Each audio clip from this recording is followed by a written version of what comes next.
All right, people are still joining, but it is 5 o'clock and I'd like to respect your time. So I'm going to go ahead and get started with the presentation.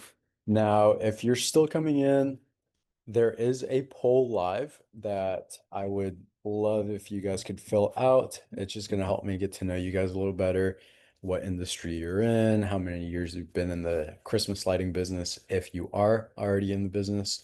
If not, that's totally cool. But it'll just kind of give me some more information to work with. So if you could fill that out, that would be lovely. Otherwise, let's just go ahead and jump into it. I see people are still joining. This will be recorded, so anyone that missed it will just get a recording, but feel free to take that poll here as I get started. Now, this will be a fairly short webinar. I'm going to really make it about you guys. So I'm not going to talk too much about my business or kind of what we do, other than the sales strategies that we've seen work in this business, in this industry. I'm going to tell you guys a little bit about myself, about the business, and then about the sales tactics that we see people that are kind of starting out, maybe 5 up to 5 years in, that are still making some kind of common um, mistakes. I wouldn't necessarily call them mistakes, but they are still kind of learning the sales processes and how to best go about them to maximize your profits and your sales. So again, if you are still joining, go ahead and take that poll. We are just now getting started, so you have not missed anything yet. Now, so far, I see we've got a couple pressure washers, lawn care, and then some other. So if you are in the other category, please comment in the chat what business you're in. If this is your main line of business, then fantastic. Go ahead and comment that just so I know. And if you do other things on the side, or if you maybe have a corporate job or something, please let me know that as well. That's very interesting for me. I see everyone already offers Christmas lights though, so that's fantastic. Not too many newbies here. And then all of you have kind of specific barriers that you'd like to talk about for your sale. So that's great.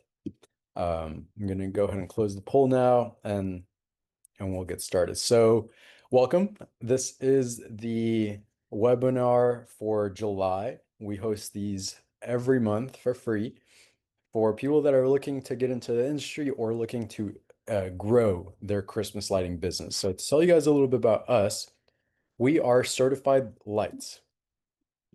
Um, my name is Mateo Young. I'm the Director of Business Development here at Certified Lights.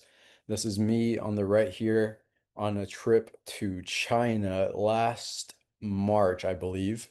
We were visiting the factories that we manufacture our products in, doing quality assurance, kind of doing some negotiating to get our prices down so we can get our prices down for our customers as well. But our company is Certified Lights. We have been installing Christmas lights, holiday lights, landscape lighting in the DFW, so Dallas, Texas area for this will be our 19th year, our 19th season.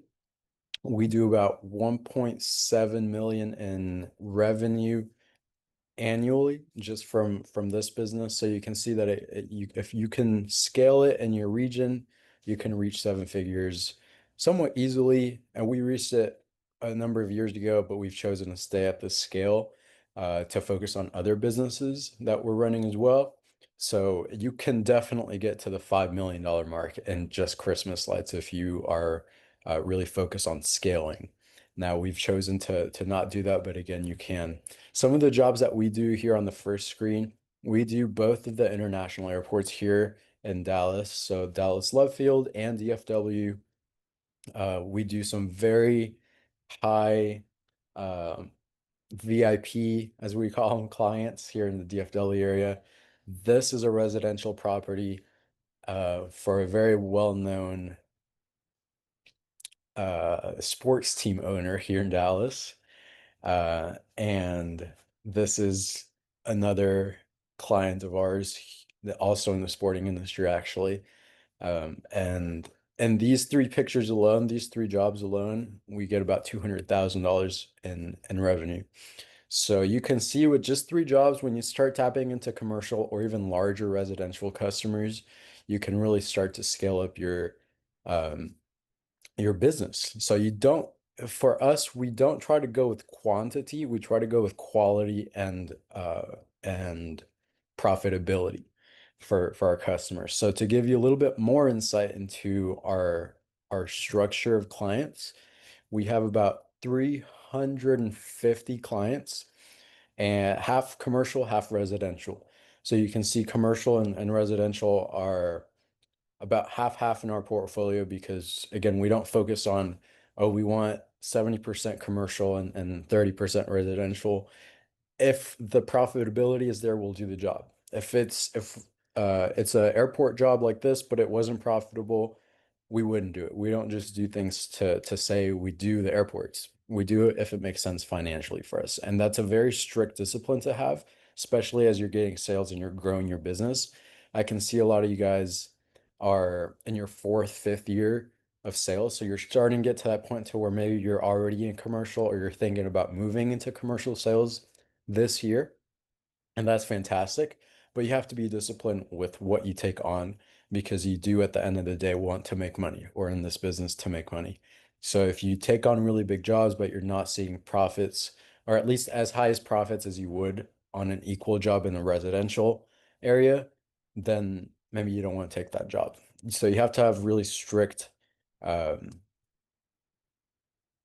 numbers that you want to meet in terms of profitability or minimum sales price for your jobs, which we have. So that's kind of your first, I guess the first tip I would give you guys is have very strict policies as to what kind of jobs you will take, because I'm sure you've heard this, not everyone is your customer. Um, there are a lot of clients out there, a lot of potential clients, but you don't want everyone as your customer because your target is going to be different. For example, us in the DFW area, we target pretty much exclusively high-end homes and commercial properties. So this allows us to have 35 to 40% net margins on that 1.7 million that we do annually. If we didn't choose to go with this higher end customer base, then our profit or our revenue might be higher, but our profitability would probably be lower because people that live in medium to lower income homes might not have the cash available to spend $10,000 a year on just Christmas lights, right? So you kind of have to think about who it is that you want your target client to be. Now, before I continue, more people are joining, so I think the poll is still up. If you wouldn't mind going ahead and filling out that poll, it'll just give me some more information about who we have here on the call. I really like to get to know people that are here so I can tailor this to you and not just kind of go through the presentation. With that said, I also have the chat open. So if you have any questions along the way, feel free to stop me. I believe you are also able to talk here. I don't think I've kind of disabled the voice function or the audio function here. So if you want to just stop me as I'm going through the presentation, feel free to. I welcome that. I prefer that you do actually. It shows me that you're engaged. Um, so let's go ahead and continue. Yeah, so if you have any questions, feel free to put it in the chat. But again, this presentation is going to be fairly short because at the end, I'm going to open it up. So any sales questions that you guys might have, tips, processes, advice, I'm here for that. So let's go ahead and continue, and then we'll get to your questions. So those the typical sales process that I see most people have in this in most home service industries, this one included. It's a very simple sales process. You acquire the lead somehow, either by putting out yard signs or by using existing client bases if you already run a home service business and kind of just um, trying to acquire leads that way. The second one is following up. You might get a couple leads or two that show interest and you continue to pursue that, but most people only pursue it 2 to 3 times and then they give up. People think that a non-response is a no, and that's one of the biggest mistakes in sales because it's just not true. If someone comes to your house knocking on your door asking uh, to redo your windows, which we actually get a lot here in the DFW area. A lot of times we don't say no because it is something we're interested in, but we're just saying not right now because we're busy or we don't want to talk about that right now. It's not the time of the year for us to be thinking about that or whatever the reason is, but it's not a no. So those salespeople, the door-to-door salespeople, are very relentless until they get a no, a hard no, please stop coming back to my house. They will continue to come back because it's a potential lead. And this is the thought process that you need to have, and that we still have 19 years into the industry. We still have this sales mentality is you need to uh, continue pursuing leads, even if they're cold leads until they say no. We sold a job last year in Minnesota for maybe two or 300,000, and it was a lead that we had pursued for 2 years, maybe 3 years. Um, but if we had just given up on that first year, on the second year after they said maybe but later, we wouldn't have made those 200, 300,000 on that one job. So it's all about following up. A lot of people only follow up a few times, and that's a very, very big mistake, especially if you're paying to acquire leads or lists of emails, list of addresses or phone numbers. If you're paying for that contact, you should use it until it's a hard no. Otherwise, it's just money, literally money going to waste. And then at the end, let's say you land a handful of customers. A lot of the customers will haggle for pricing. They'll try to negotiate pricing down. And then you might end up agreeing to a service that may not be maximizing your profitability. This could be, just like it says there, due to the type of decorations. Maybe the customer that you're going to sell is wanting a red and green tree up to 30 feet, and you give them a quote for $5,000 just for that one tree. And they have sticker shock. They're not going to pay $5,000 for a tree.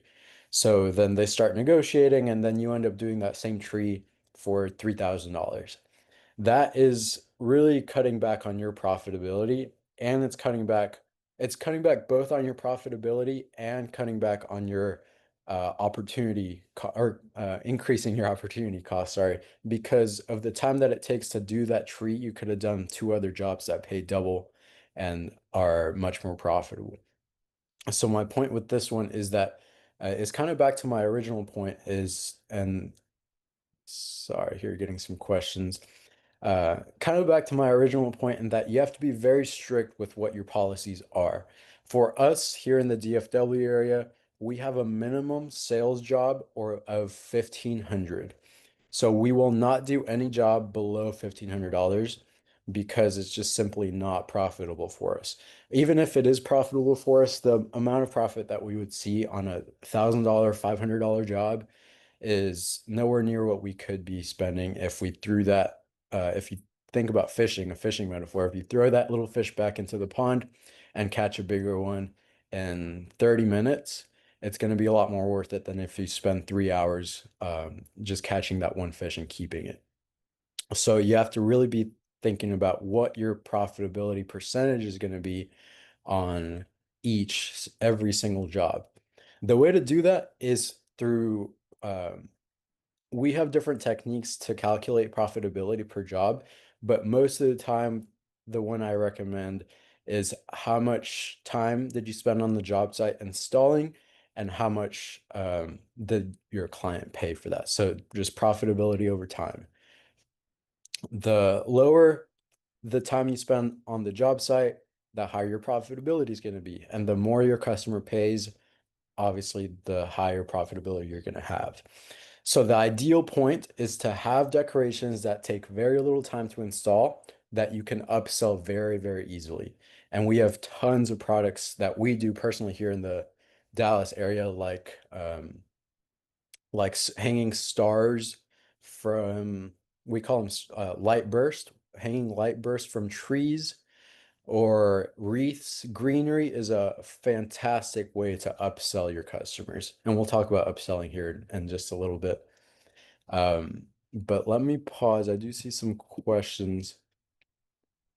Okay, I'll get to your questions here towards the end, but please continue to, as they're more specific situations, but please continue to ask them. I will definitely get to them.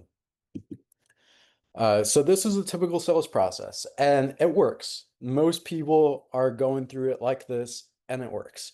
But the whole point of this webinar is to show you how to maximize your sales and maximize your profitability. We wouldn't have gone to this $50,000 residential job if we had stuck with this sales process, because we have very strict policies, again, on what we can sell, on what we want to sell, and who we want our customers to be. So this is a little snippet of what we consider our sales process to be. I'll let you guys read it. I'll go through it kind of on a higher level. So first we acquire the lead. We either pay, we don't typically, now that we're well established in our market, we don't typically spend money on acquiring contact information for additional leads. Most of our clients come from referrals, which has drastically cut our customer acquisition costs and our marketing costs. So if you can get to a point in your market where you're one of the biggest players, one of the bigger players in it, then referrals will kind of just start coming your way over time. Now, I understand most people in their fourth, fifth, even their 10th year might not be at that level where it's just most of your new customers are coming from referrals. So a good way to acquire leads outside of that is yard signs, door hangers, flyers, and um, marking your vehicle. So branding your vehicle. And that doesn't mean spending $4,000 on a vehicle wrap or a trailer wrap. It means spending $300 on 10 magnets that you can stick to the side of your truck, side of your trailers, and that's enough. We do that. We did that starting out. We do have well, now actually we only do magnets. We used to have wraps, but we've transitioned away from trailers, and now we only use vans. We could talk about that later. That's not necessarily part of the sales process. But be creative. Find a way to spend as little money as possible to get yourself out there as much as possible. And vehicle branding is a great way to do that. So is any kind of printout flyers. So on I haven't mentioned our partnership program. We have a partnership program where you can, outside of all this information, you can get templates for sales scripts, you can get marketing templates, you can get designs for your vehicles, you can get designs for your flyers, for your door hangers, all that. If you want more information, I can talk about that towards the end of the presentation. But that's just to say, we have a lot of tips that we've gained throughout our 19 years in the industry to acquire leads at a low cost. And that's the first step in the process. The second step is to set up follow-up campaigns. Remember, you can't just wait 2 or 3 times and reach out to them 2 or 3 times and expect them to come back to you. You have to keep following up with them. At the end of the day, you are asking them for money. They're not going to just call you and say, hey, I want to give you money.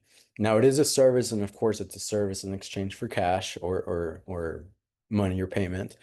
But at the end of the day, you are the salesman, you're the salesperson, and it's your responsibility to follow up if you really want to land these jobs, especially these kinds of jobs that take following up and take persistence.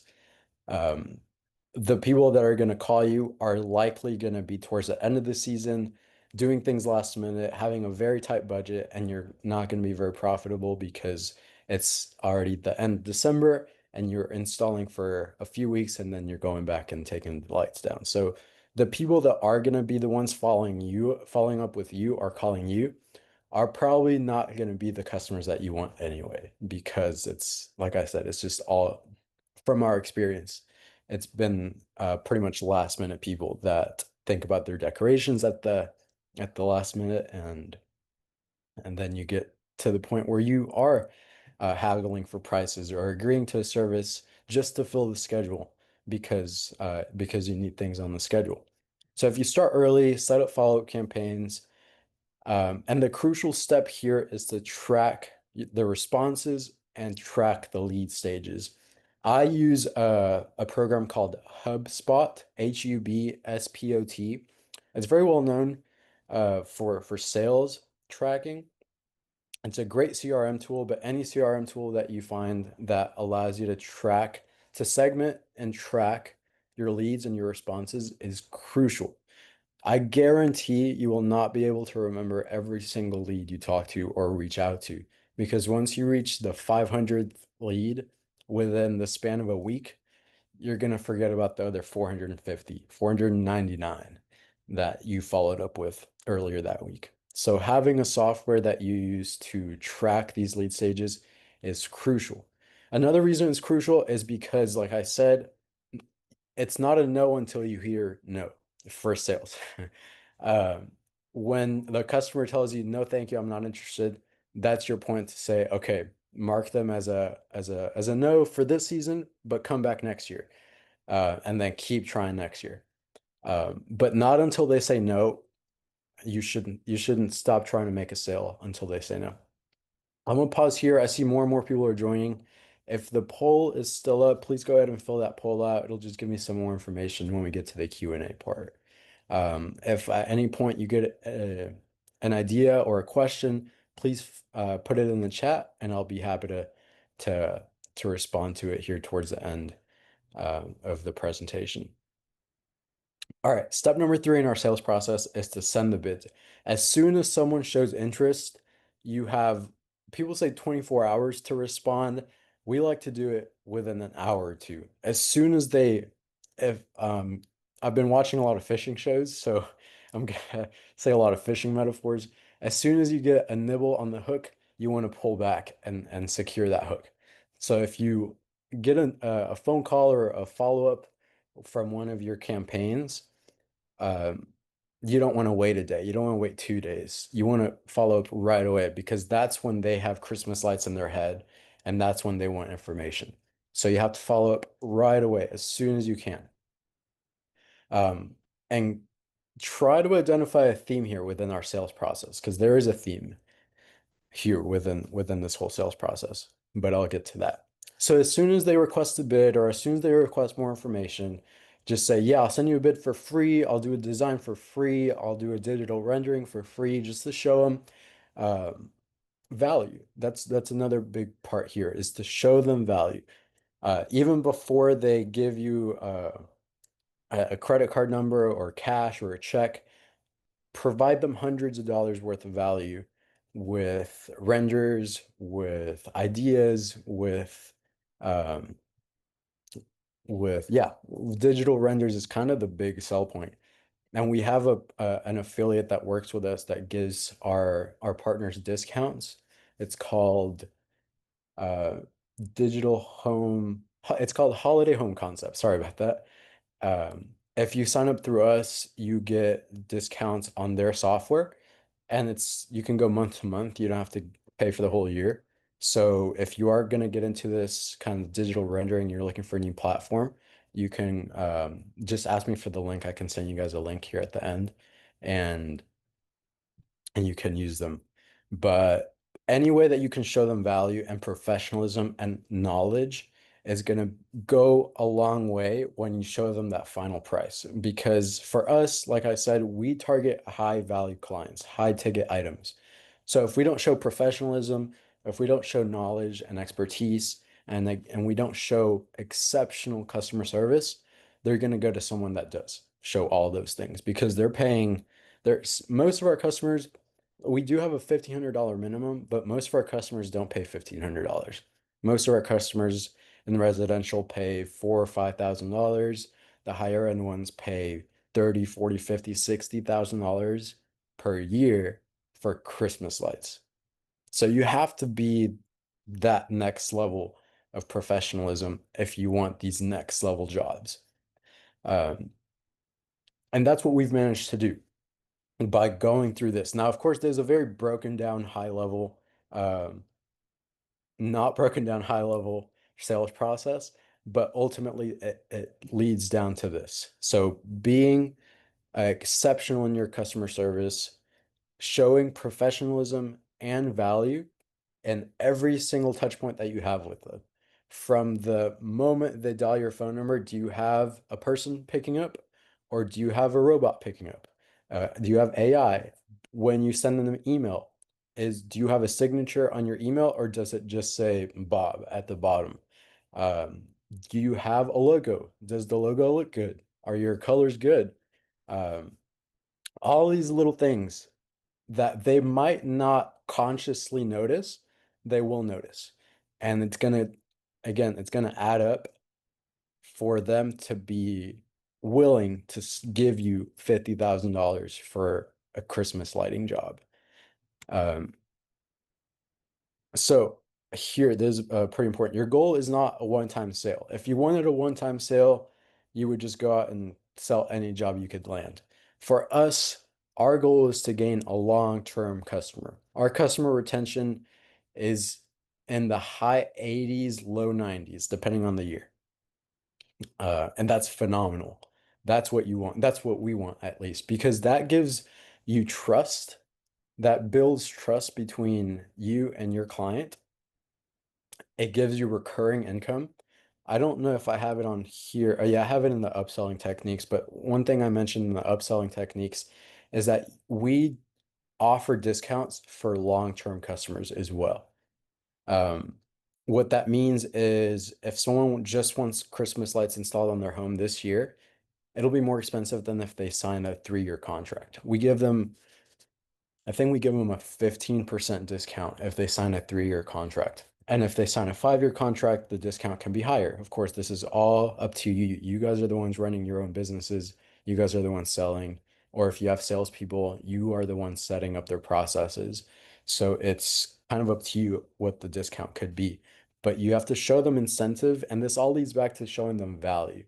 If you do a really good job first year, then they'll be satisfied and content with signing that 3 to 5 year contract.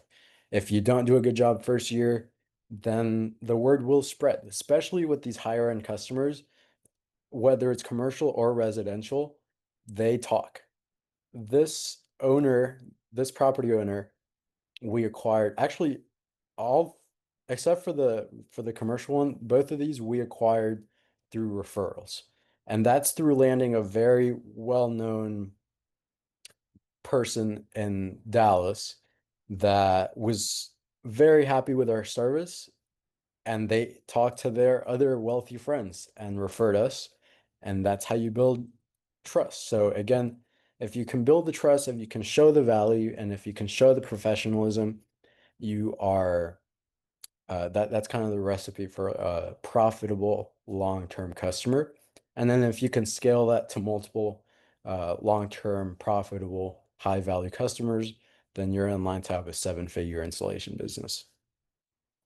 I'm gonna pause there before I move on to the upselling techniques. If you have any questions, I'll give you some time to maybe like it's 5:28. I'll give you 2 minutes to kind of put some questions down, and then I'll move on to the upselling techniques. So take some time, kind of process that, because it was a lot of information, but it was a lot of important information as well. So if you have any questions, any comments, any experience with any of these processes, feel free to comment now. And then as you guys are commenting, we see more and more people commenting. Um, I want to welcome everyone that has joined since I started talking. Excuse me. My name is Mateo Young. I'm the Director of Business Development at Certified Lights. We are a holiday light installation and distribution company based in Dallas, Texas. We've been in the market for this will be our 19th year installing Christmas lights. We do seven figures, 1.7 million at 35% margins every year.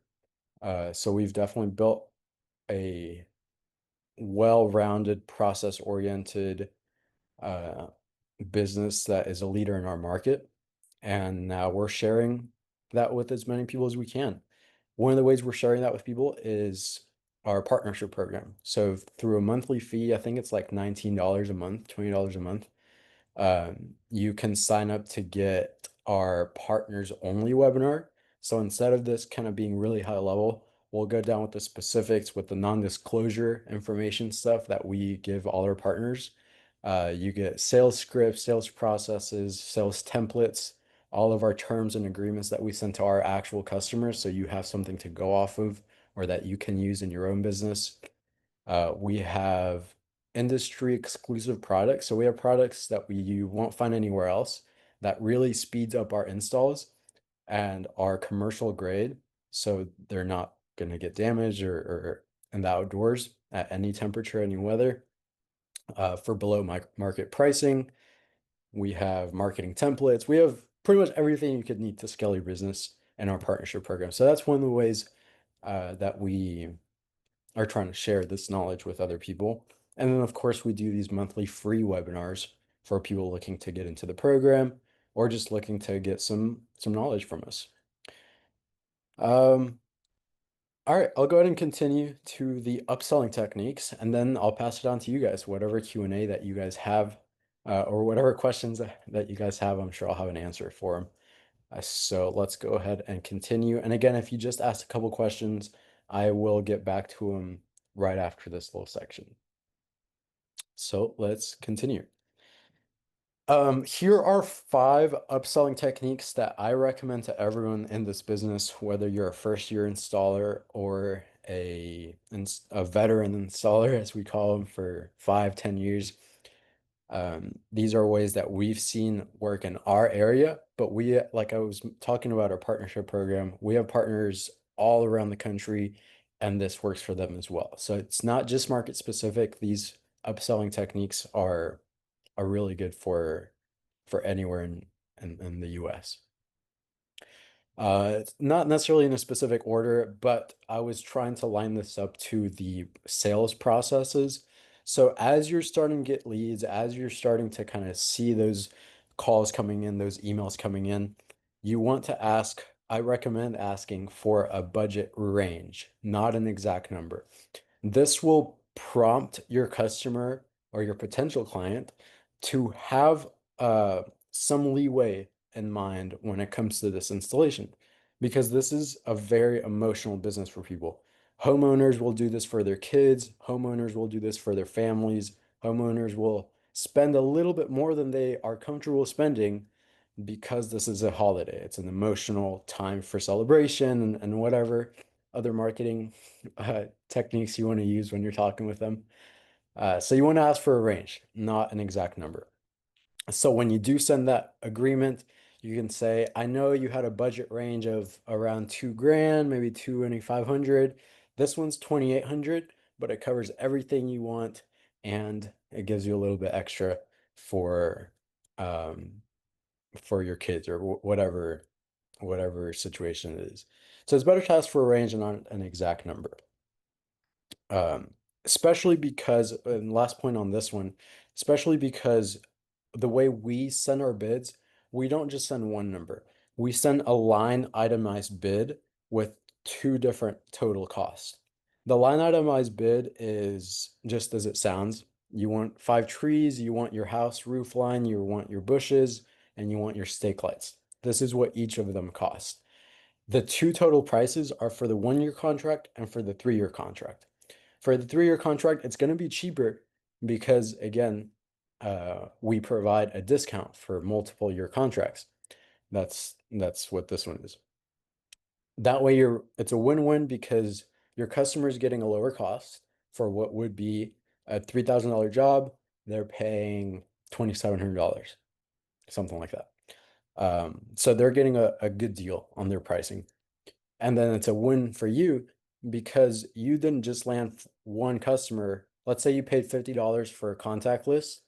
From that contact list, if you landed this customer, you didn't just pay $50 for that one customer one time.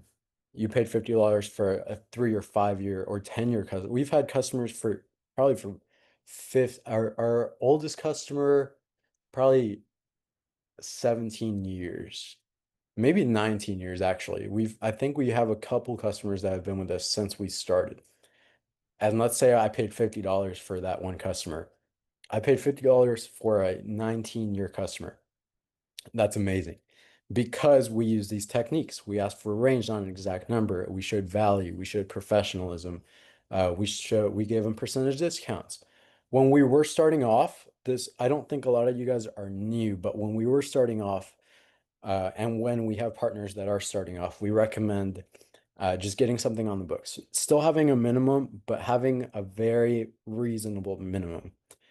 So $500. If you can get a customer for $500, and then as you get practice, as you get experience, and as your installs improve in quality, then you can justify a higher price. But if you go straight into the gate and straight into the business asking for a $1,500 job, and it's your first house ever, that might not look very good, and your customer is not going to be very happy if it's not a good quality for that amount of money.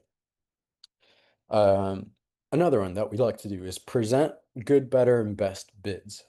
This is a very common sales strategy. I'm gonna get some water, just 1 second. Okay, sorry about that. This second one is a very common sales strategy. I'm sure you guys have, at least some of you guys have heard it. And it's very common in business schools as well. So you want to start off with, you want to really aim for them to go with the better, not the best or not the good bid. That is because the way you're going to price it is that the better one is going to overall look the best and fit the best with their budget. But it's also going to be profitable for you. Um, where do I have that? I guess right here. You know what is profitable. When you go to a customer and you ask, and a very common mistake is that the service, the business owner, or the salesperson asks them what they want. That is a common mistake that might not really seem like a mistake because it's their house, they're paying for it, you do what they want, right? To maximize your profitability, you should suggest what would look good on their house because in theory, you've done hundreds of houses, thousands of homes. So you know what looks good for the most value and to maximize your profitability. So I can tell you trees are not profitable. They take a long time. The reservice on trees is a lot. It's very high because you have squirrels and and birds running up and down. You have water draining through it. You have the wrap gets loose or whatever it may be. There's tons of things that could go wrong with trees. But if you suggest doing and they're expensive, they are very expensive because they're difficult to do. So customers don't want to pay that. So instead of asking them, do you want this tree wrapped? You can suggest that they have their driveway outlined or that they have their flower bed outlined. That's going to take you a quarter of the time to install, and you can charge maybe 3/4 of the price of a tree. So it's still going to be very profitable. It's still going to be very quick to install, and it's still going to look really good. There's tons of products that you can visit our website for to see what would be the best upselling products. But the ones I recommend, just kind of in this kind of webinar, is greenery. So garland, wreaths with bows. They pay extra if you add a $2 bow on them. You can get a lot more money if you put a $2 red bow on a pre-lit wreath. And it looks fantastic. It looks phenomenal. So with all that said, your best bid, for example, for my house, it could be a fully decked out home with all the trees wrapped, all the bushes wrapped in different colors. And that's like a wow. If pricing is not a limit, this is what I would do. Of course, try to stick close to their range, but that's why you ask for a range. The better one is going to be towards the higher end of their range, but maybe just slightly below. And so it's still within the range. And it's going to be things that you know are going to be profitable for you, but are still going to look good. And then the good one is just going to be kind of your basic decorations, windows, garage, and a roof line. If they have a little bit of a lower budget that still meets your minimum requirement, you can still provide that. And if they go with that, then great. But again, you kind of want them to go with the better one because it's not going to be the most extravagant. It's not going to take the most time, but it's still going to be quite profitable. Show extra value. Along with these bids, you every step of the way, if you heard me when I was talking about our sales process, there is a theme. The theme is to show value or show exceptional customer service, which to me is the same thing. If you show them extra value along the way, they are more likely to go to sign the contract. So part of the showing value is to send them 3 different bids.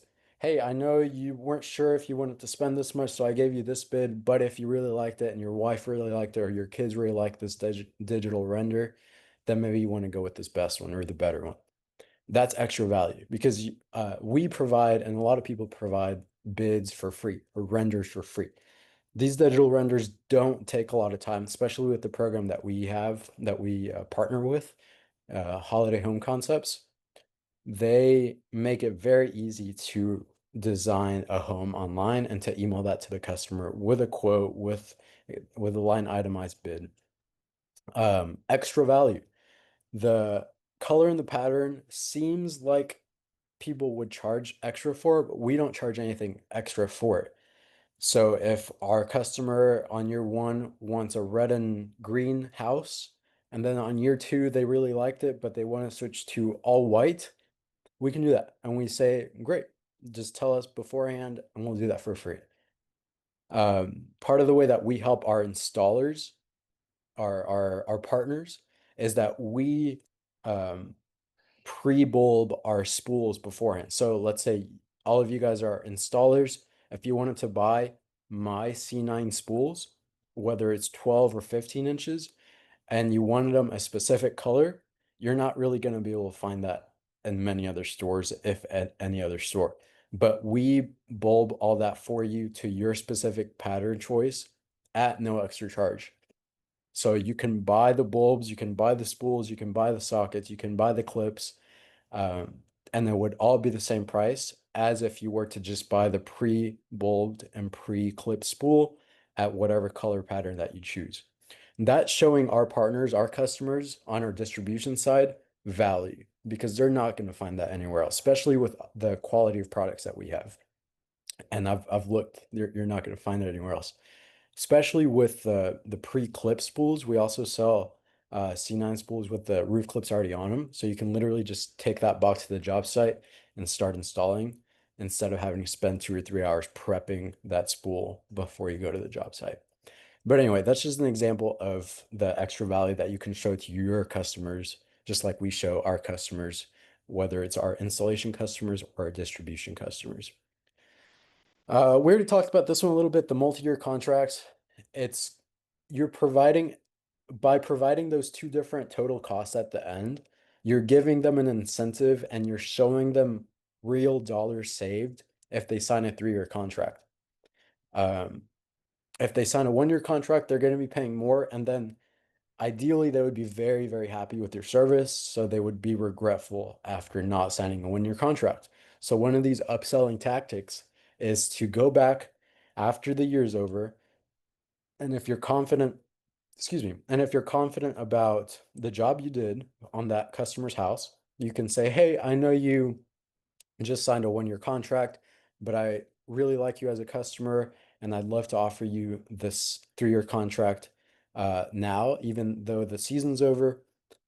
It's very likely they'll say, "Yeah, you guys did a fantastic job. I'll sign for the 3-year contract after the fact." Um, and then the last tip here before I get into the Q&A, because we have a lot here, is to suggest more decorations after the first installation. So we split our installations into 2 different parts. We have a lighting installation and we have greenery. Our lighting installation starts October 1st because we have a lot of customers. It's very early, but we also give discounts to customers that let us install earlier. So the people that we are allowed to install uh, lights on, the properties that we're allowed to install lights on October 1st, pay less than if they tell us no, install after Thanksgiving or around Thanksgiving. We charge more for people that want lights installed middle November onwards. So that's just more incentive for them to give you money at up front, so you have cash flow, you have stuff on the schedule, and it gives you another opportunity to upsell. On that first install, when you're going and installing the lights, you can say, "Hey, this looks great. Why don't you put a couple of light bursts here on this tree or on this tree, or a couple of snowflakes?" That's another one I haven't mentioned. Snowflakes are fantastic for upselling. They're very cheap for you, and they're gonna last you like 10 years. So you buy them once for like $80, and on your first job, you've already fully paid for them and made money on them. And then every uh, year after that is just pure profit on those upselling items. So those are the types of products that we try to upsell after our first install, especially if they go with a good or a better uh, bid. If they go with one of the good ones, we'll be more than happy to install that for them. But again, remember, it's probably just going to be windows, garages, and a roof line. So when you go in and install them and turn them on, you can tell your customer, "Hey, come look at the lights with me. We finished your job, but I want to suggest something. If you pay me $300 more, I can put up 3 snowflakes, and it's just gonna add a lot of depth to your property, and it's gonna really show that festivity in the neighborhood." And they're probably gonna go for it because they're gonna be really happy with the lights. Um, so every single touch point is an opportunity, unless it's a hard no from a customer. Every single touch point is an opportunity to upsell. And if you know the right products, if you know the right scripts, if you know the right pricing, and you know what is profitable for you, it's gonna pay off in the long run. So those are our 5 upselling techniques. There's a ton more. I was really only planning on spending about 30 minutes going through that, but as you can see, there's a ton to talk about. But I want to get to the Q&A. So I'm going to go ahead and start kind of towards the top here, just for those that have been waiting the longest. And I'll read the question out loud. Um, Hi, Mateo. We work with a couple of cities in my area, and that would be a perfect time, sorry, to ask more questions. So the presentations is more or less over now, but there was a ton of info. So if you want any questions answered, if you have any doubts, or if you want more information about our partnership program or anything else I mentioned like that, upselling products, please feel free to send in the chat. We're a couple of cities around my area and football team in the state as a regular customers, but I would like to reach more high-end customers with a few shopping centers in high areas too. What can we do to get those leads that worked for you guys? Great question. Edwin, I can recommend a few different things, but it really just depends on what resources you already have. And by resources, I don't mean financial capital resources. I mean, what connections do you already have in the area? What existing customers can you leverage to get referrals for those properties that you're really wanting? What organizations are you already a part of that will lead you to um, to network with the property managers of the shopping centers that you are targeting? All these questions we can't quite answer here one-on-one. Uh, I'm gonna put my email here at the bottom, and feel free to send me an email. I'd be happy to meet with you one-on-one and help you expand your reach and commercial properties, because I could do a whole webinar just talking about how to acquire commercial clients. But those are some of the common things to look for. Look for organizations for property managers, HOA managers if you're looking for that. If you're looking for shopping centers, those are often managed by property managers. So look at the ones that are, look at the property managing companies that are managing the top shopping centers in your area. If you already have a couple of shopping centers in mind, that's fantastic. Uh, that'll give you a place to start.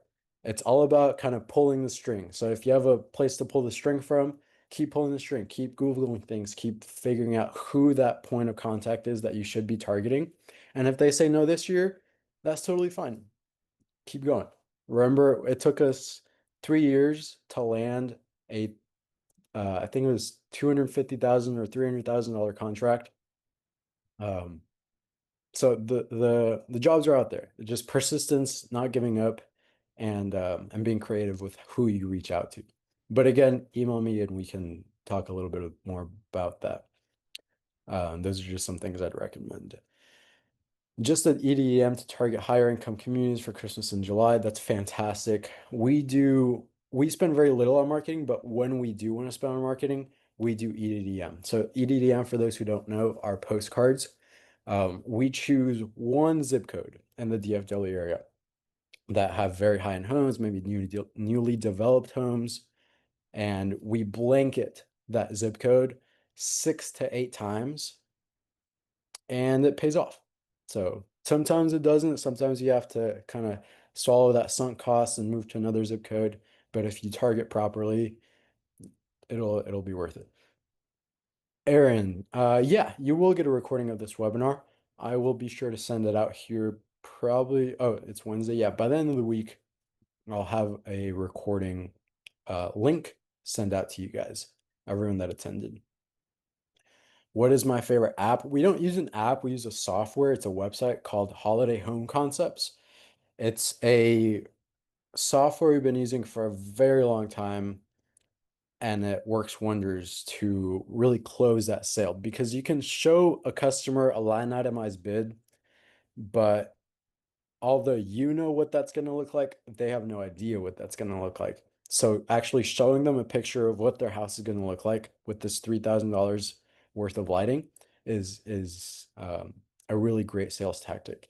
If you want a discount on their software, email me. My email is right there. I can send you a link to our partnership program, which will get you into give you access to all of our affiliate programs or all of our affiliate partners like Holiday Home Concepts. But if you just want uh, the link to them specifically, I might be able to get that to you, although that is kind of exclusively for our partners, but I'll see what I can do. Um, so Trey, go ahead and send me an email. I'd be happy to share that with you.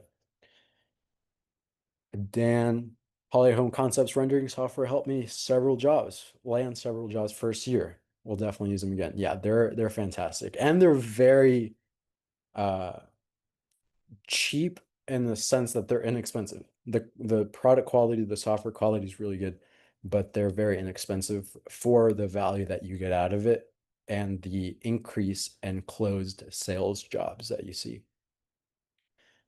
Edwin, what is the reason for the 3 years contract? The 3 years contract is meant to give us ongoing customers. It's better and cheaper to keep I'm sure all of you have heard this before. It's cheaper to keep a current customer than to acquire a new one. So if I can convince a customer to stick with me every Christmas for the next 10 years, that's going to be fantastic. I'm going to have zero marketing for that customer. I'm going to have very low customer acquisition costs and pretty much only a one-time customer acquisition cost. And I'm going to be able to upsell them over time because over those 10 years, we can raise prices. So if they're locked into a 3 year contract and after 3 years, they're still very, very happy with you, you can say, well, due to market inflation or whatever, we're raising our prices 5%. And they're going to be fine because you've provided the customer service, you've provided the quality assurance, you've provided the value, the professionalism, the knowledge. So they're going to be fine with that. So that's the reason to keep or to try to keep customers on the multiple year contract rather than just a 1 year contract. Um, Will asked a question to someone else, but I can also answer it. Oh, I guess he answered. It was about the holiday home concepts.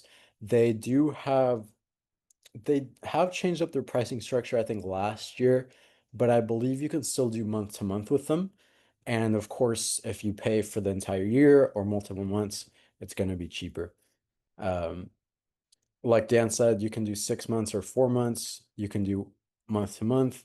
Kind of just really depends um, on what it is you're looking for and what kind of budget you have for this. Mateo, and your minimum of $1,500 is it for setup, takedown, and storage? Yes. So all of our contracts, because we target high-end customers, they expect turnkey service. What a turnkey service for us means is you give us a call, tell us you want Christmas lights, we'll give you a proposal, we'll suggest the design, and all you have to do as a customer is just say yes and give us a credit card number. We do the rest. We install, well, first we design, then we install, then we do quality insurance. If it's a VIP customer like this one at the very front of the presentation, we'll go every day. We'll have someone out there daily to make sure all the lights are working, everything's to their satisfaction, because that's $50,000 on the line if it's not and they're not happy. Um, so we do the installation, the quality assurance. We'll go out there and fix anything that's broken within 24 hours. And then we do the takedown and the storage at the end. So that $1,500 is there. But again, often we don't often have $1,500 contracts because we tell them, we ask, one of our initial questions when they call us or email us is, we do have, I just want to let you know, we do have a minimum of a $1,500. Uh, we have a minimum of $1,500 for any job that we do. Is that okay with you? If they say yes, then great. And then the bid, even if it's on the lower end, will still be $1,800, $2,300, something like that. It's very rarely right at 1,500. But that's just to kind of vet them and let them know, like, hey, this is kind of the lowest number you can expect. But often they get in love with the renders. They'll say, "Oh, that looks fantastic. Can you do this side of the house too, or can you do this window, or whatever?" And it ends up adding up. And then you can give them a discount if they sign it through your contract and things like that. Um, Trey, with the 3-year contract, how do you deal with the cancellations after first year? Great question. I feel like they might get a good deal and then cancel the next year. Yeah, great question. I mentioned that as a partner, if you sign up for our partnership program, you would get the terms and conditions that we send our customers. And part of those terms and conditions are outlining what happens in this scenario. So what happens in this scenario is that we have a policy that they would pay the difference of the discount they receive if they cancel within 2 or 3 years. So if they sign just a very simple example, let's say a 1-year contract is $2,000 and a 3-year contract is $1,500 or is yeah, $1,500. Um, so let me recap. A 1-year contract is $2,000 and a 3-year contract per year is $1,500. So they're saving $500 a year. If after the first year they choose to cancel, they owe us the difference. So they owe us $500. They owe us whatever they saved if they choose to cancel within the contract that was signed. I hope that makes sense. It's very clearly outlined in our partnership program and our sales guides. So if you want more in-depth information on that, you can visit certifiedlights.com/partners. You can visit that website there and get information about our partnership program, what's offered there. But I hope I was able to answer your question. Edwin, you don't agree with me about trees. Trees are the difference in the good lighting for landscape lighting and holly lighting, professional decoration. A job with a good tree lighting, you see how different. Yeah, I totally agree. I think I totally agree with you. The trees are the true test of an experienced holiday light installer. Whenever we're training our crew every year, we often have the same crew, but we retrain them every year. And we spend maybe 2 or 3 days just on trees because we have to provide that extra service, that exceptional quality for our customers. So I totally agree with you. If it's loose at all, we make them rewrap the whole thing because that's not the type of service that we want to offer. We want to offer the top tier quality that we can. So I totally agree with you. The tree lighting is the telltale sign of a professional or a beginner. Mateo, what software are you using for your outgoing quotes? Good, better, best format. Oh, answered. Thank you. So I personally use HubSpot, but we also use another one called Field Routes. Field Routes is the one that the main installation company has been using for probably since we started. If not very soon after we started, we switched to this program.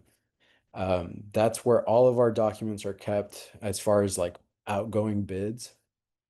Um, and then to actually create the quotes, we use Excel. So we have templates put together for what your sales bids could look like for a line item as proposal with a two total pricing at the bottom with the terms and conditions. We have all that in our sales chapter in our partnership program. Again, I keep referring back to it just because that's where all of our resources are. And if you want all of these resources, I would highly, highly recommend signing up for this program. Again, it's only $19 a month. So for the 2 cups of coffee, whatever it is now at Starbucks, you can get all of these sales tactics, all of these templates and documents, our terms and conditions. You get a Excel sheet, the exact same Excel sheet that we use to send our customers to send them our bids. That's what we do. Now, we don't actually send the Excel file. We'll save the file as a PDF and then kind of put our logo on it and all that, and then send that PDF out. But the Excel is the best way we found to create bids when you're having to churn out 500 bids a week. That's the fastest and most efficient way that we found to do it. And again, we have a template for that on that link I sent. I prefer to show my portfolio. Yeah.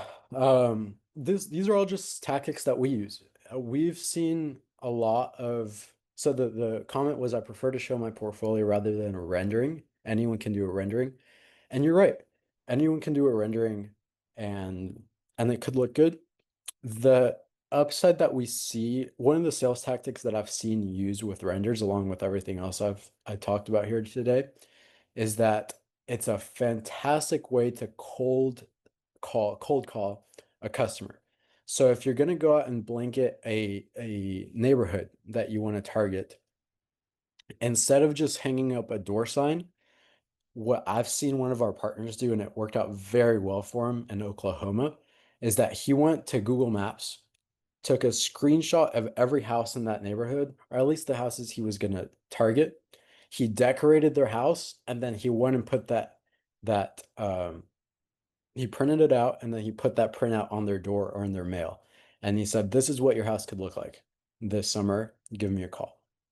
Um, that is that's more personalized and it hits home a little bit better than if you just show a render or if you show your portfolio. If you show your portfolio to one, I think that's also a very good strategy. It can show the quality of work that you do, but it's not going to be as personalized as if you show them what their house is going to look like with these specific decorations.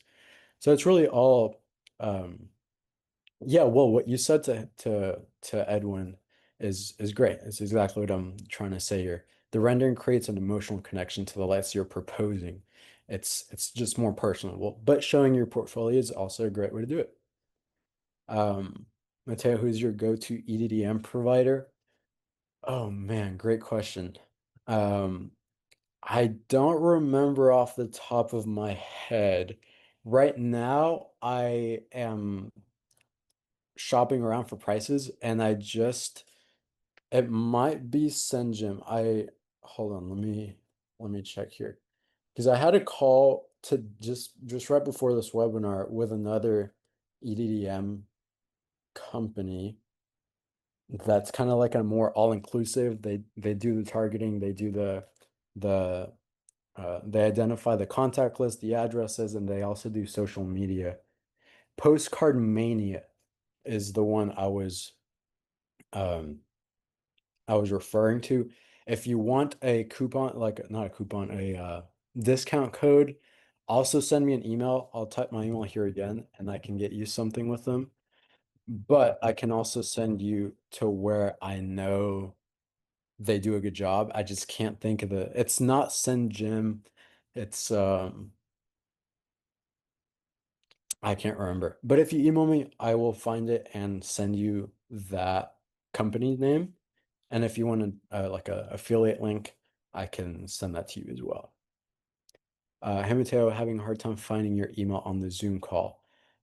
Trey, I just sent it again. I've been sending links and my email here on the webinar chat. So if you are when I received the information program when you first started, but it said you required an exclusive agreement that precludes our company from purchasing for other wholesales and manufacturers. So that policy is somewhat still in place. It's not a super hard policy. I'm not saying sign up for our program and then go break our policies. But if there's something that you find that we don't offer or that you can find cheaper somewhere else, well, there's nothing we can really do to stop you to go and purchase your supplies from anywhere else. But it is something that helps us. Uh, it's a policy we have in place because we do provide a lot of value. Like just like I'm talking about here. We do give you a lot of value for that $20 a month. And we just prefer that if you can purchase from us, to purchase from us, because one, it helps us a lot to provide these kind of free webinars, free sales call. If you sign up for the partnership program, you get 4 30-minute sales call or just consultation calls if you need help with sales or marketing or pricing or whatever a month. And that includes during the season as well. So it just kind of helps us, you know. It is a policy that's still in place, but there's nothing we can really do to enforce it. Maybe I shouldn't be saying that, but it's the truth. So if you want to just go ahead and sign up for it and purchase just our C9s, then that's fine. I mean, I still, either way, I appreciate your business, but we do ask that if you can purchase from us, and if it is a product that we offer, then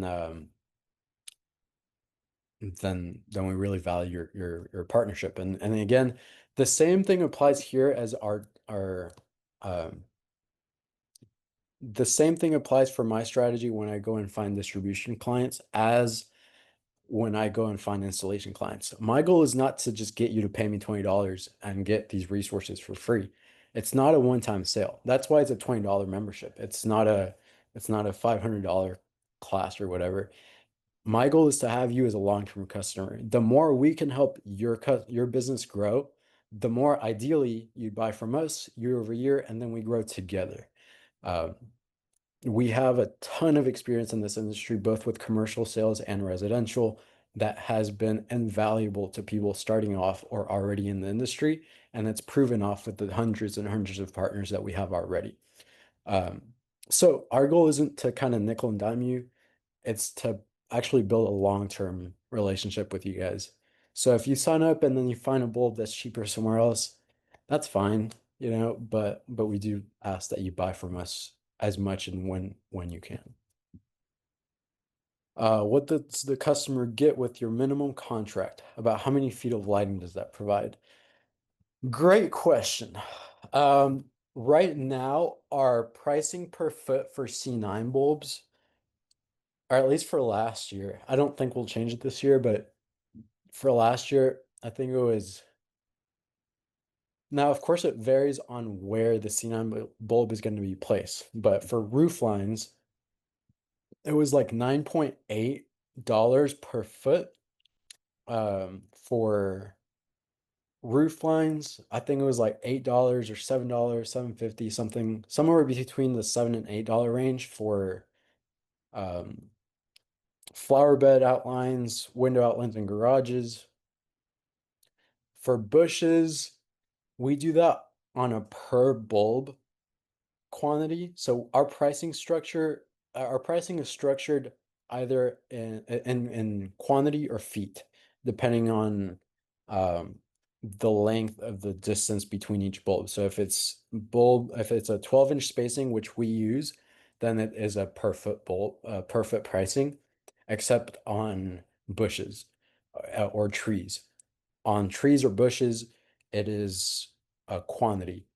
So if it's you're paying per bulb, but because it's mini bulbs, mini lights, um, it's structured different. And again, we can talk a ton in detail about that. But getting back to your question, sorry, about how many feet of lighting does that minimum contract provide? Typically, it's enough for a roof line, windows, and a garage, or a flower bed outline. Maybe a wreath. Depends on the size of the home. But definitely enough to kind of put lights up and say, yeah, you guys decorated for the year. Not enough to be like, wow, that's the best decorated house in the neighborhood. Because for $1,500, you're not going to get that much. The quality of the product and of the installation is going to be great, especially if you're using our processes, but it's not going to get you a lot. So it'll give you enough to show your neighbors and show your family like you decorated, but it's really you can get a lot more for like 25, $3,500. For the record, all right, thank you, Will. Trey just sent this through directly. You can't see the chat you're sending out. Okay, no problem. Trey, I will send you an email directly. I'm sorry you can't see that. Um, if you can't see my email, it's just this, Mateo Young at certifiedlights.com. So my first and last name at certifiedlights.com. Trey, I'll send you an email though, but for anyone else that can't see the text, yes, sir. Um, that is my email, Mateo Young at certifiedlights.com. What is the most profitable commercial or residential install? Oh, what is more profitable, commercial or re Brian, could you clarify? Is your question is commercial or residential more profitable or what is our most profitable job, just like from our experience? If you could clarify. Another question, so like 150 lights on average for the maybe, yeah. So typical one-story roof lines. And again, we only installed the front. If we installed the sides and the back, that's just gonna kind of be a waste of money for the customer unless they want to spend $50,000 or like this one, I think we did a wraparound because it's a corner house, but we typically only do the front of the house. So if it's just the front of the roof line, that's my email, Mateo Young at certifiedlights.com. If it's just the front of the roof line, it's going to be maybe 80, 90 feet. So then you have the rest. And because the price drops when it's not a roof line, because we don't have to get up on ladders, that's lower insurance pricing and all that, then you get more flower bed outlines or window outlines than you would get if you were just to put that entire 1,500 on onto the roof. What's the most profitable, residential or commercial for our company? Oh, great question. It varies, honestly, because I don't know if you were here at the beginning, I said right now we have, let's just call it 400 customers, half are residential, half are commercial. Um, And it really just varies. Some years we have kind of bad years with our residential. Maybe it rains a ton, or our installers are being lazy on a few installs, and it causes us to go uh, and reservice a lot of residential. But then the teams that were properly trained and weren't being lazy were on the commercial side. So then that year commercial was more profitable. But assuming all things go well, I would say. Let's see. You gave me a thinker on this one.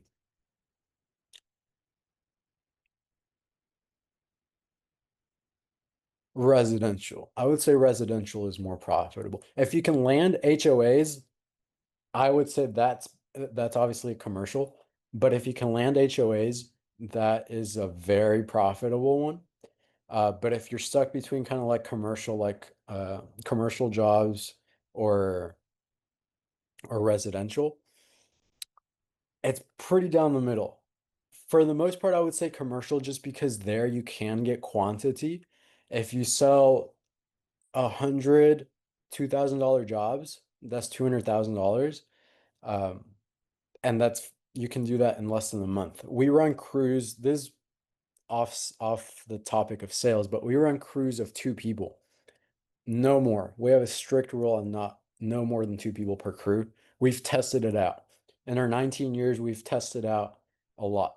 And we've come to the conclusion that 2 people per crew, 2 installers per crew is going to be the most profitable, both for them when they get paid and for us as a company. Um, and they can knock out 4 to 6 houses per day with just one crew. So if you have 2 crews, let's say, maybe if you have 3 crews, if you're kind of a little bit more experienced in the industry and you're running 3 crews of 2 people, that's 6 people. If you can run 6 people a day and knock out, what would that be? 15 homes a day. And we work 6 days a week. So if you can do 30 homes a day, 6 days a week, it's just, yeah, because we have a lot of return installers. That's one of the advantages we have of being in a kind of a like a large city, I guess, is our installers are made up really of 2 main families that just really like to work with us. So they come back every year and that they have that experience, um but if you don't, it can still be done. And we also have more about the partnership program, but we have training guides for how to train your installers the best way possible. And if you sign up for the partnership program, you can also come train with us. So in Dallas, we host a bi-annually or twice a year, semi-annually training, and it's included, the field training portion is included with the partnership. But again, this isn't to talk about that. If you want to learn more, certifylights.com/partners. You can learn about what's included in that.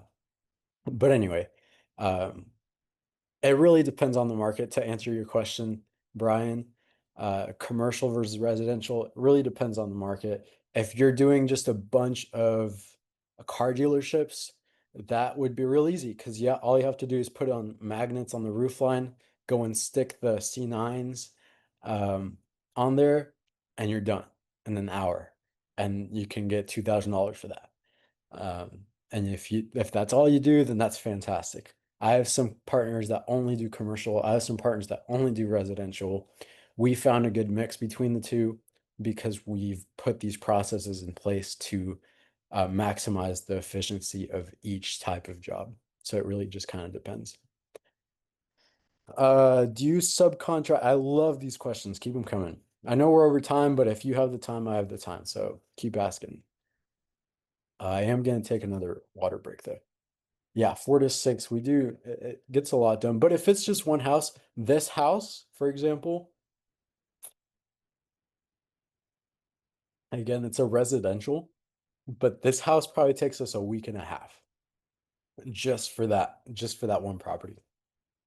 So then if you get offered a job like this, you have to really do the math. Is this going to be worth spending a week of your time, of your installer's time, instead of going out and doing whatever the number was, 30 times 6? Now that's a very high number, 180 homes per week. You can let's dial it back to 80 homes a week. Is this more profitable than 80 homes a week, for example? And that's part of the opportunity cost that we were talking about earlier. Do you subcontract installers? If you do, what about insurance and quality of jobs? We do not subcontract our installers. Um, like I said, most of our installers come back. So we've had installers that have been with us for probably a decade and a half at this point. And we have some new installers every year.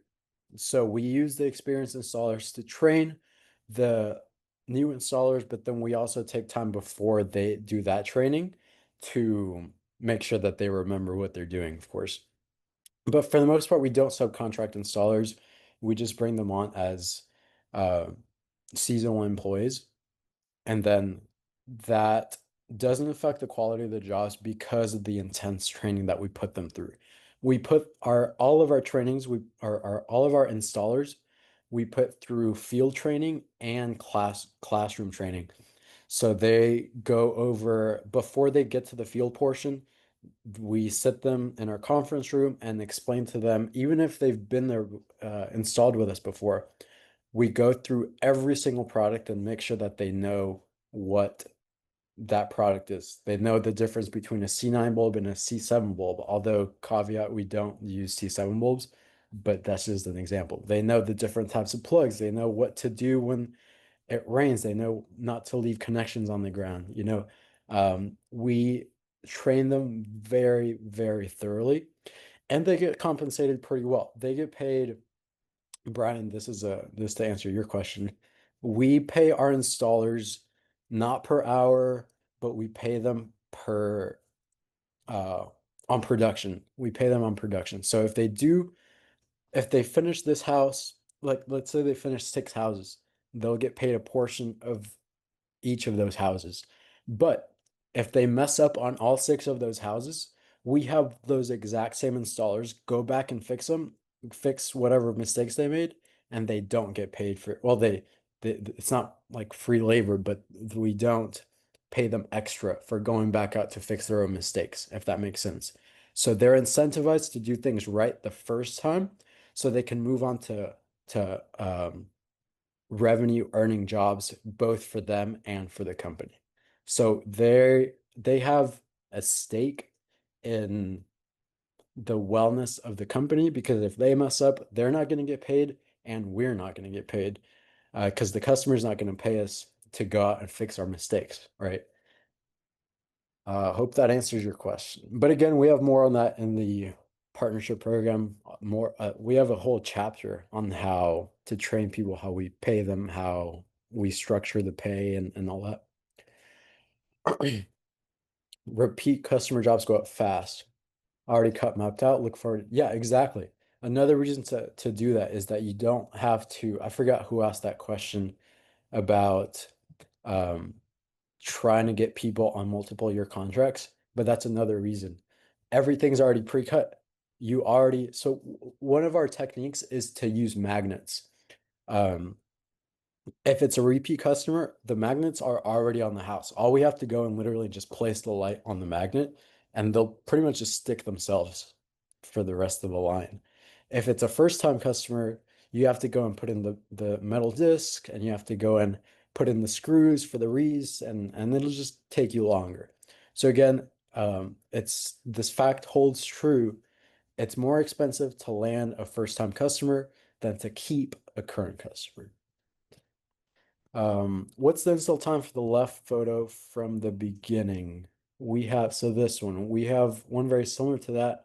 We have 3 guys on the site, typically takes 6 hours. Great question. So if you remember, I said that we do our jobs in 2 parts, greenery and lights. Lights first, of course.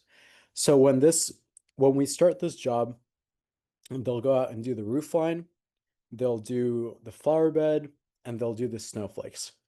That for this house should take them 2 to 3 hours for a 2-person job. Maybe 3 to 4, depending on how experienced those installers are. So it varies. But on average, let's say 3 hours for a job like this, just for the lights. Now, um, this house has a backyard, of course, but if you also remember, I said this is a corner house. So for just the front, just for what you see here, I would say maybe about 2 to 3 hours. But they have a whole nother side and they paid us to decorate their backyard. Not all of it, but some of it. So that takes them another maybe hour or two. Um, all in all, and then for the greenery, all they have, if you can see here, right at the tip of the mouse, um, the top of these columns where those red bows are is the only place they have greenery. And so it's really a very quick job. And that's why I recommend greenery, especially for repeat customers. Your hooks are already on the wall for the greenery. All you have to go do is place it, connect the electrical, and make sure it's fluffed. An hour. It'll take you an hour. And for that, they'll pay you $1,500 probably if it's more than this with a couple of recent stuff. But an hour to earn $1,500, even just $700 would be great. Um, so it takes you three of your guys 6 hours to do something like this. I'd say that's pretty reasonable, especially if it's at a really good quality and for this price, or around that price. I would say, Will, that's pretty good. Although we have two people on cruise, like I said, and it would probably take them about that long. So it might be a little bit slow for our guys. Um, just because with two guys, we might make this a 7 hour job, but that seems really high to me. So 6 hours seems pretty good for two people for our crew. Um, but if you're getting 10 grand, 12 grand, something like that, that's pretty good. Trey will most likely to be coming to your Dallas training. Awesome. There's still spots left last time I checked, and it's in September. September 23rd, if I got that correctly. Again, if you sign up for the partnership program, you get that included. The field training, you get that included. But you can also purchase it separately. I forget how much that is though. But if you go to certifiedlights.com/training, all of the info will be on there for our September training, and that is the last one of the season. So of this year. So if you want to take advantage of it, please come out. Trey, I am looking forward to having you here. Do you mark and map the house for each install? Not on the house, but we do have a process for how we mark all of our lights. So if it's an ongoing customer, just as someone said, everything's going to be already be pre-cut, but for the next year, you're going to forget which side goes where. So we have specific tape and tape color that tells our installers um, what goes where, essentially, which direction the electricity is flowing, what window is this section of lighting for. Like for here, the tape would read left front flower bed, left side, something like that. For here, bottom front roof line, left side. And then the other side would have bottom front roof line, right side, just so they know which direction going. So we do mark each one. We don't always, unless it's a big property, like this one.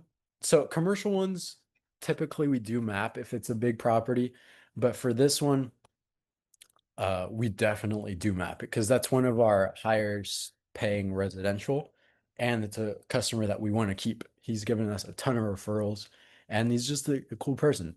Um, so we do kind of take extra precaution. For most smaller homes, you don't need to map it all out. A picture is fine. For most homes, residential or commercial properties, the agreement and the render is all our installers need to know where things go. But as a kind of safe measure, we also mark all of our lines. And if it's a really large property, we also map it out. So it kind of just depends. We've had HOAs that pay us maybe 50 grand per year, but they have 25 entrances, they have tons of walls, they have tons of monuments, tons of Christmas trees that they have us put up. And that, of course, requires a map. So it really just depends. For the most part, we don't map it unless it really requires it. And what category of service are you listed in your insurance? What insurance companies nationwide you found more friendly to holiday light installers? I changed companies 3 times last year and I'm free of claims or accidents. Edwin, I will strongly encourage you to join our partnership program. One of our affiliates is an insurance guru. He is licensed in all 50 states and works very closely with us for our insurance. So he's very familiar with our industry, with hiring seasonal workers, with having insurance for ladders and trucks and trailers and equipment.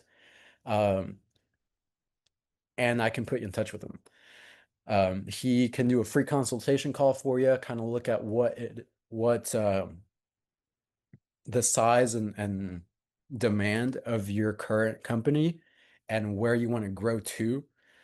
So some commercial jobs like this one and another airport that we did required us to have, I think, like a $10 million insurance policy. So unless you're getting jobs like that, you don't need a super extensive insurance policy, but a lot of insurance companies are going to want you to have it. So you need someone to kind of navigate those kind of legal mm, contracts with you or for you. And he is someone we trust with our companies, all of our companies, and all of our partners' companies. So Edwin, um, please shoot me an email. Again, it's Mateo Young at certifiedlights.com. And if anything, I'll just try to put you in touch with him, but he's going to do consultations just for partners. So if you sign up for that $20 a month, you can get a free consultation with him and he can talk with you about everything that relates specifically to your business. And again, he's licensed in all 50 states, so it doesn't really matter where you are. He can help you. Will 7,800, no greenery, no stars, but two palm trees. Yeah, then that's great. Two palm trees at 18 feet is a little bit difficult. We don't have palm trees here in Dallas, but we do have some experience with them because we have partners requesting us to train them on them. So we have done that, and I mean, 700 is pretty good, especially if they're a repeat customer. That's great.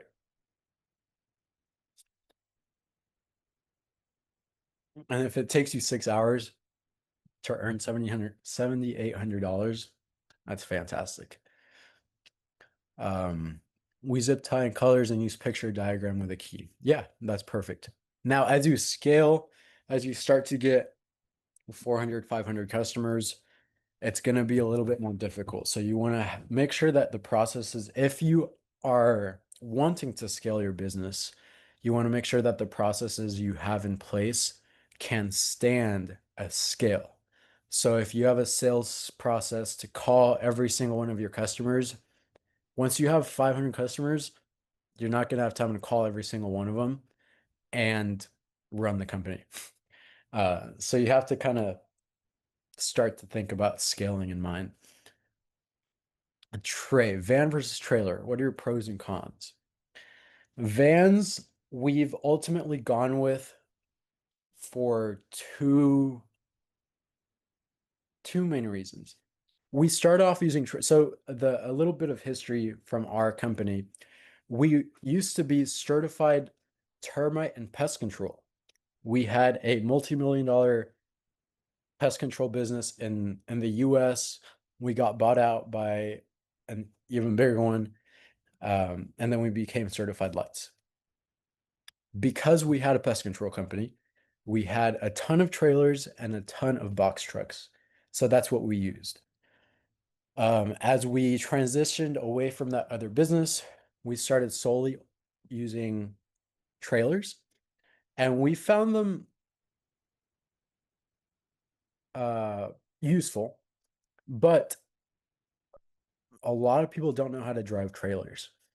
So your insurance is going to go up if they get in an accident. If your installers aren't familiar with driving trailers and they hit someone or they pop it a couple tires or they try to go through a drive-through or or don't see that the gas station roof is lower than what they thought it was. Whatever it is, your insurance can go up. So trailers are just going to kind of be a little bit more of a liability for you. Vans are very similar to box trucks in that they are just they're just one piece, so you don't have to kind of think about driving that trailer aspect of it. But in our experience, vans are better than box trucks because they're narrower, so they're easier to get through residential streets than the big box trucks, and they can often fit the same amount of equipment in there.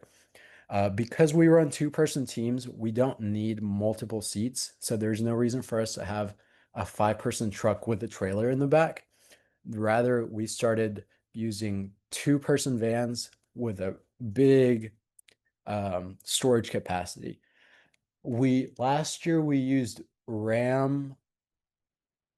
If you give me just a minute, I might be able to find the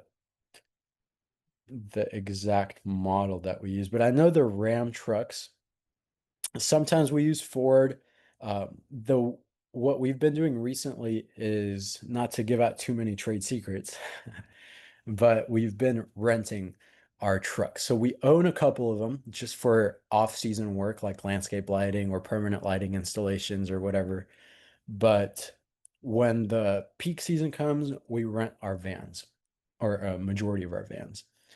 And that, along with our handy dandy insurance policy, has lowered drastically our cost of operation. So then we don't have to really put up with insurance for trucks or trailers or vans, parking them. We had a trailer stolen last year. We had our main trailer that we used um, to train our new partners and our new installers was stolen. I don't think that would happen if it was a van. So it's just more overall, to answer your question, it's more of a liability to have trailers than to have vans. Although, of course, they're cheaper.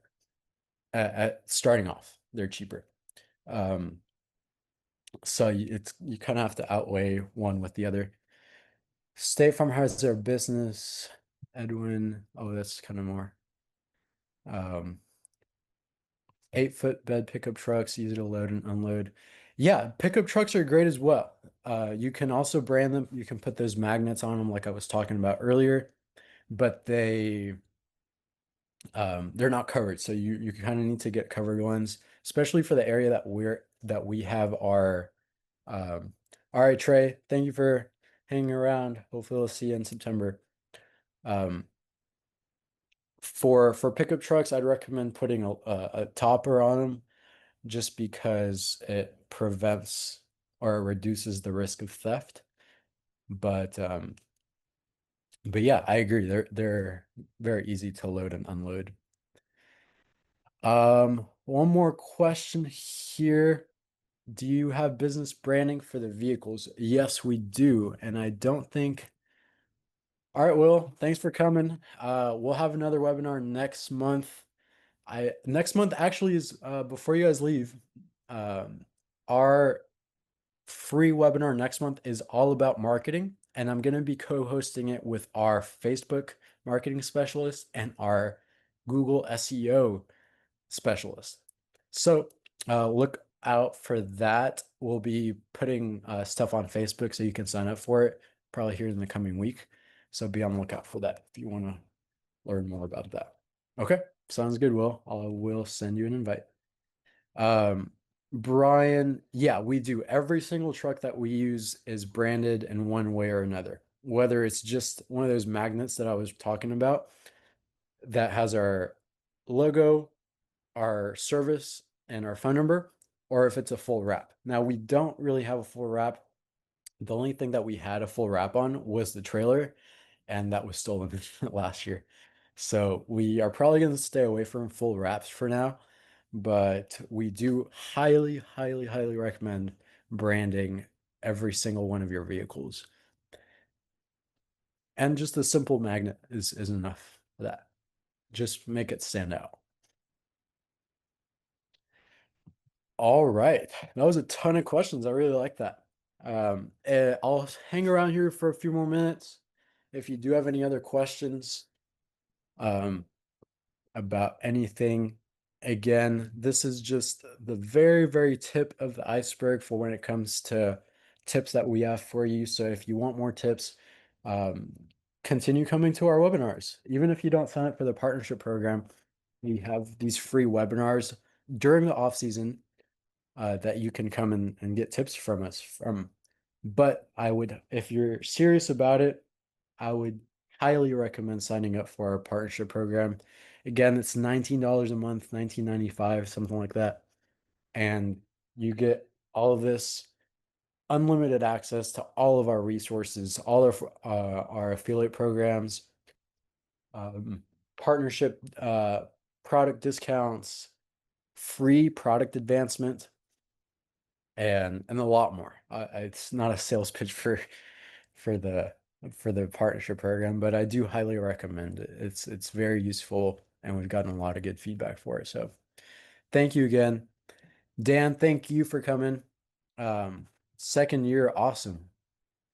Yeah, well, let us know how we can be of a resource. Again, if you don't sign up for the partnership program, we're still here for you to answer any questions, but I promise that you'll see a lot of value from it. So if you do want to scale, a $20 investment a month is worth it to really set yourself up for success over the next 5 years. And you can really easily get this to 6 or 7 figures. So hope to see you sign up.